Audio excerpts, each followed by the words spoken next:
সুরেশচন্দ্র চৌধুরী, শৈলেশ বসু ও নশা সেন, এই তিন পূর্বপুরুষের হাত ধরে পূর্ববঙ্গীয় আবেগের স্ফুলিঙ্গ থেকে জন্ম নিল ইস্ট বেঙ্গল ক্লাব। সেই দিন থেকেই ক্লাবের প্রতীক হয়ে গেল চলন্ত মশাল।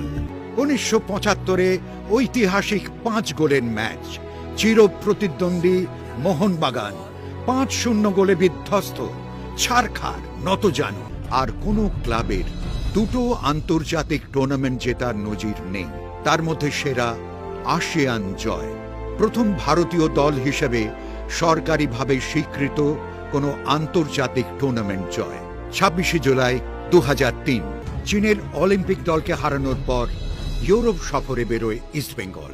অস্ট্রিয়ার জাতীয় দল, সুইডেনের গোটেবার্গকে হারানো, কিংবা মস্কোয় টর্পেডো ডায়নামোর সঙ্গে 3-3 গোলে ম্যাচ ড্র। খালি পায়ে একটা ভারতীয় ক্লাবের এই লড়াই দেখে বিস্মিত হয়ে গিয়েছিল গোটা ইউরোপ। বিদেশি ক্লাবের বিরুদ্ধে জয়যাত্রার সেই শুরু। পরবর্তীকালে পাস ক্লাব, পিয়ংইয়ং, ডক্রোগ্যাং, পেনারল, আল জাওরা যেন সাফল্যের এক একটা জীবন্ত দলিল।